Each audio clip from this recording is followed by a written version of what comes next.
No livro de Apocalipse, tem uma das frases mais pesadas e, olha, mais difíceis de toda a Bíblia. É uma promessa que, quando a gente lê pela primeira vez, soa aterrorizante.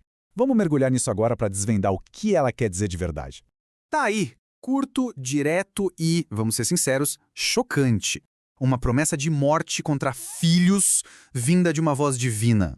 A pergunta que não quer calar é: Então, para a gente conseguir responder essa pergunta, a gente precisa resolver um quebra-cabeça de duas peças. A primeira, quem é essa tal de Jezabel? E a segunda, que é a mais importante, quem são, afinal, os seus filhos? Quando a gente entende isso, a frase toda muda de figura. Vamos começar pela primeira peça. o ponto fundamental aqui, a chave de tudo, é que a Jezabel de Apocalipse não é uma mulher chamada Jezabel.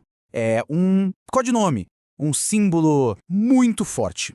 E para entender o que esse símbolo representa, a gente precisa dar um pulinho lá atrás, na Jezabel original da história. E essa comparação aqui já deixa tudo bem claro. A Jezabel da história, a rainha, tentou corromper Israel usando poder, sabe? De fora para dentro. Agora, a Jezabel da igreja de Tiatira era uma falsa profetisa, ela corrompia a fé de dentro para fora. Ela não era uma inimiga lá de fora, era uma influência tóxica que surgiu no coração da própria comunidade. E esse é o grande perigo que o texto está apontando. Ok, então vamos agora para a cena do crime. O que estava rolando naquela igreja em Tiatira para justificar um aviso tão pesado assim? Tenta imaginar a situação. Em Tiatira, para você ter um negócio para fazer parte da economia da cidade, era praticamente obrigatório pertencer a uma guilda, uma associação comercial. O problema é que essas associações eram quase como cultos a deuses pagãos, com festas, rituais, tudo envolvendo idolatria. Para um cristão, a escolha era terrível. Ou participava e comprometia a fé, ou ficava de fora e arriscava o sustento da família.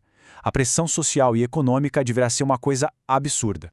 E é bem aí que entra a tal profetisa Jezabel.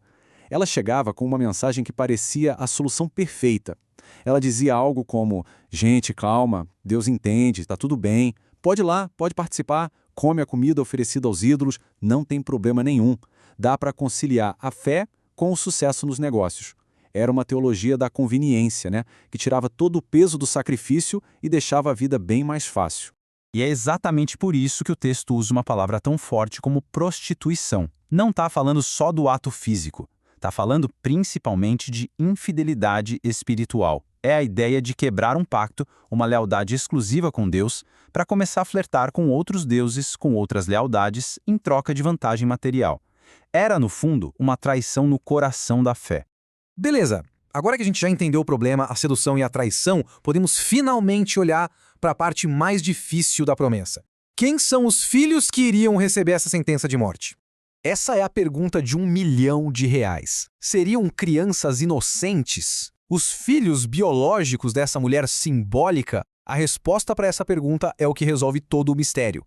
E a resposta é um não bem grande e bem claro. De forma alguma, o texto está falando de crianças de verdade. Interpretar assim seria um erro completo, seria ignorar todo o simbolismo que está sendo usado aqui.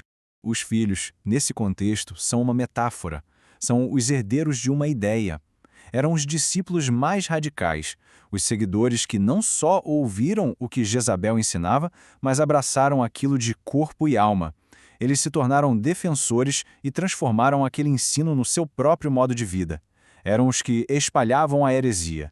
E olha que interessante, o texto é tão específico que ele separa dois grupos. Tinha os que cometem adultério com ela, que eram os influenciados, os simpatizantes, que estavam ali flertando com a ideia. Para eles a punição era dura, mas era corretiva. Agora, os filhos dela, esses eram o núcleo duro. Eram os totalmente comprometidos, que se tornaram a própria fonte da contaminação. Para esses que eram a raiz do problema, a punição era final, a morte, que simbolizava arrancar aquele ensino pela raiz de uma vez por todas.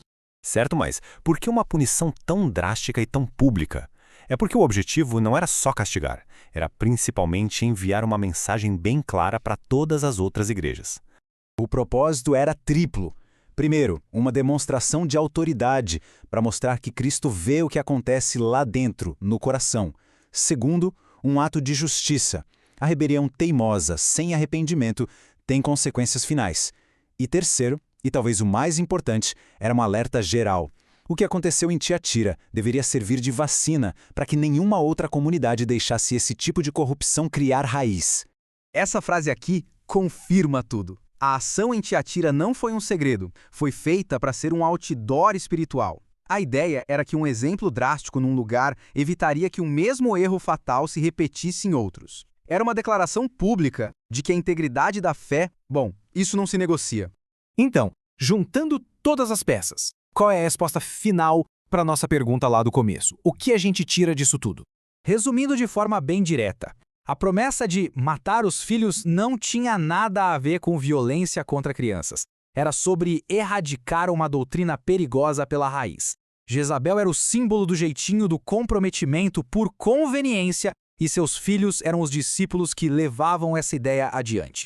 O julgamento severo, portanto, foi um alerta poderoso de que fazer concessões em áreas essenciais da fé é um perigo mortal. E isso tudo acaba deixando uma pergunta pra gente hoje, né? A história de Tiatira, mesmo sendo tão antiga, fala de um dilema muito atual. Onde é que está a linha entre ser flexível e comprometer o que é essencial? É uma reflexão sobre integridade e sobre o perigo sutil de justificar pequenas traições em nome da conveniência. Uma questão que continua tão relevante hoje quanto era naquela época.